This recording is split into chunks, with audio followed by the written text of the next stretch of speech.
बीडच्या परळीमध्ये घडलेल्या गोळीबारात अजित पवार गटाचे सरपंच बापू आंधळे यांचा दुर्दैवी मृत्यू झालाय। या प्रकरणी 6 जणांना ताब्यातही घेण्यात आलंय।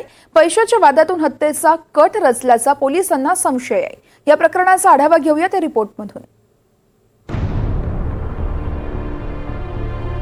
बीडचं परळी शहर गोळीबार प्रकरणामुळे हादरलंय। परळी शहरातील बँक कॉलनीमध्ये गोळीबाराचा थरार घडलाय। या गोळीबारामध्ये मरळवाडीचे सरपंच बापू आंधळे यांचा जागीच मृत्यू झालाय, तर गोळीबारात 2 जण गंभीर जखमी झालेत। विशेष म्हणजे या प्रकरणात राष्ट्रवादीच्या दोन्ही गटातील कार्यकर्त्यांचा समावेश असल्यामुळे मोठी खळबळ उडाली आहे। मृत बापूराव आंधळे हे अजित पवार गटाचे सरपंच होते आणि धनंजय मुंडे यांच्या नेतृत्वात काम करत होते, तर घटनेतील आरोपी बबन गीते आणि महादेव गीते शरद पवार गटाचे कार्यकर्ते आहेत। महादेव गीते याने बापूराव आंधळे आणि ज्ञानबा गीते यांना घरी बोलावलं होतं।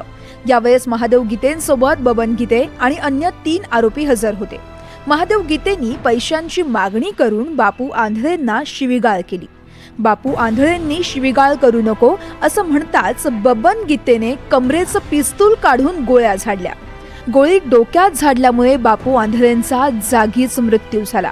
महादेव गीतेनं ज्ञानबा गीतेवर गोळी झाडली, मात्र गोळी छातीला चाटून गेल्यामुळे ते गंभीर जखमी झाले। 302, 307 आणि भारतीय हत्यार कायद्याप्रमाणे गुन्हा दाखल केलेला आहे 5 आरोपींविरुद्ध आणि त्या इन्क्लुडिंग जखमी जो आहे त्याच्यावर देखील गुन्हा दाखल केलेला आहे।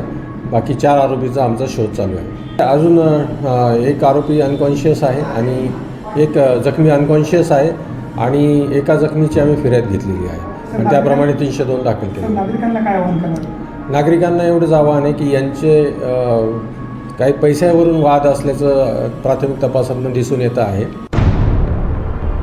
गोळीबार प्रकरणात 5 जणांविरोधात गुन्हा दाखल करण्यात आलाय। पोलीस दलाकडून फरार आरोपींचाही शोध सुरू आहे। बीडमध्ये राजकीय अस्थिरतेमुळे तणावाचं वातावरण आहे। लोकसभेच्या निकालानंतर झालेल्या अनेक घटनांमुळे राजकीय तणाव वाढला आहे। भाजपा नेत्या पंकजा मुंडे यांच्याबद्दल आक्षेपार्ह सोशल मीडिया पोस्टमुळे जिल्ह्यातील अनेक गावात बंद पाळण्यात आला। शिंदे गटाचे जिल्हाप्रमुख कुंडलिक खांडे यांच्या कथित व्हायरल ऑडिओ क्लिपमुळे मुंडे आणि शिंदे समर्थकांमध्ये वाद पेटला।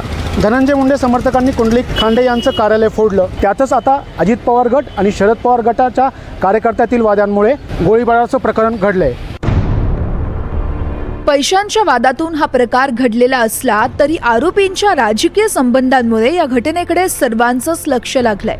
त्यामुळे पोलीस तपासातून घटनेचे आणखी काही पैलू उलगडणार का हे पाहणं महत्त्वाचं ठरणार आहे।